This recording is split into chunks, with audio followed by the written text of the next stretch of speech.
Excited na ako dito sa akin lulutuin para makakain na kaagad. Let's bring on, baby.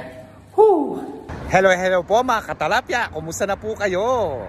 Sana nasa maayos na sitwasyon ka at mabuting kondisyon habang ako yung pinapanood dito sa aking video. For today's video, alas 12:30 na dito guys.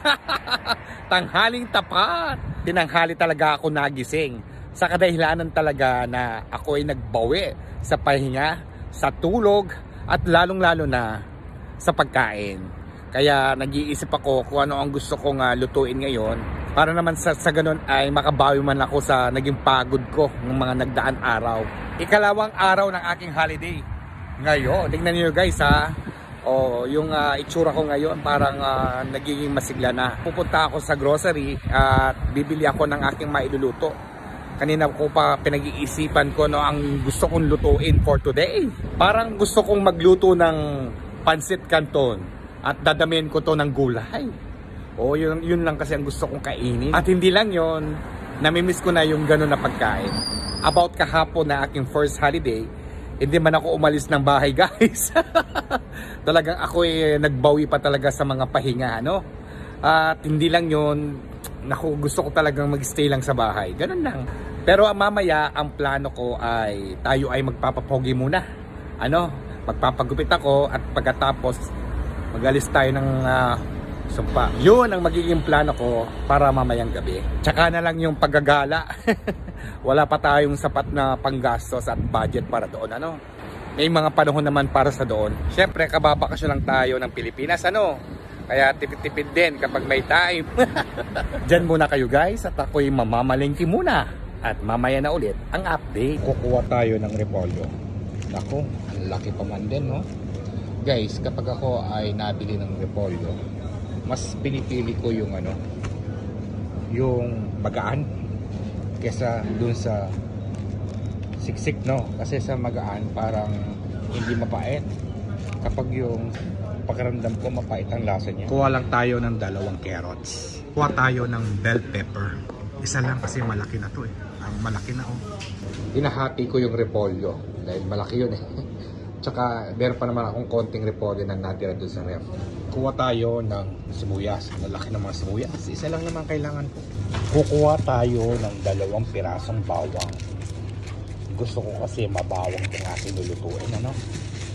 Yun ang pinaka mainam na sekreto sa pagluluto. Yung aking pangsahog ko ay kumuha ako ng tender chicken breast. Malambot yun. Yun ang ginagamit ko na pangsahog kapag ako ay nagluluto ng ganito. Medyo marami lang ito pero okay lang. Ikikip ko na lang sa mga ibang lulutuin ko. Itatago ko na lang ang mga yun para kapag ako ay magluluto pa ng mga gulay ay may handa na akong pangsahog.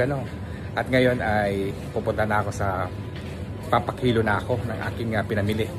Eto guys, tapos na tayo mamalengke. Uwi ng bahay, kaagad ko ito i-prepare para makaluto na tayo.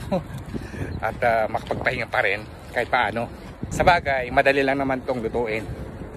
Very effortless.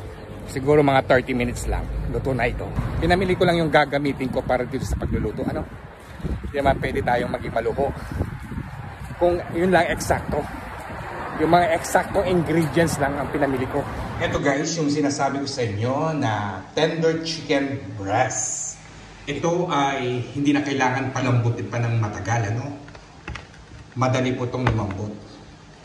Kaya ito po ang ginagamit ko sa aking pangsahog. Sa mga gulay, sa mga pansit.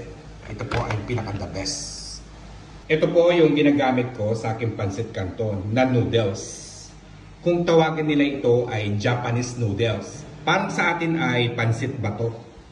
Ito lang yung mga eksaktong ingredients na aking ginamit dito sa aking niluto. Pansit bato na sinasabi ninyo. At pinakulo ko lang yung chicken breast ng half cook lang. Siyempre yung tubig. At nitong paminta, mantika. Ito lang yung tanging panlasa ng nilagay ko dito sa aking niluto. Isang ganito lang. At ng oyster sauce. Tama na. Sapat na ito sa aking ilalagay na panlasa dito sa aking niluto. Hindi na ako gumamit ng mga ibang pampalasa. At hindi ako naglagay ng asin o ng patis. Pero guys, hindi ko na ito pinakita dito sa aking video kung paano ko ito niluto Marami na rin kasi akong naging vlogs dito. Ayan o, pinanghiwalay ko yung ginisa. Ito ay para to sa pansit bato. Ito naman yung para sa gulay. Ayan o, linagyan ko ng konting sabaw para sa pansit bato. Ito para sa gulay. Ito na yung pansit bato. At ito na yung sa gulay. Lulutuin ko lang to ng half cook. At gayon din itong gulay, half cook din itong lulutuin. Half cook na to. Okay na to. Half cook na rin itong ating gulay. Ita-transfer ko lang yung pansit bato dito. Ayan na guys. Ganyan lang kasimple. Pwede na to sa pang-anim na katao. Kung gusto pa ninyong lagyan ng maraming gulay, depende po yan sa inyo. Itong ginawa ko ay pang budget meal lang. Guys, kaya na po tayo ng pananghalian. Ito po yung aking finished product sa aking niluto na pansit canton. Wow, okay, gutom na talaga guys. At konting rice, konti lang to At syempre di mawawalan ang pineapple juice. Halina kayo guys, ako'y natatakam na. Guys, dito na po magtatapos ang aking vlog ko for today. At sana po ay kayo ay nasiyahan dito sa aking ginawang content.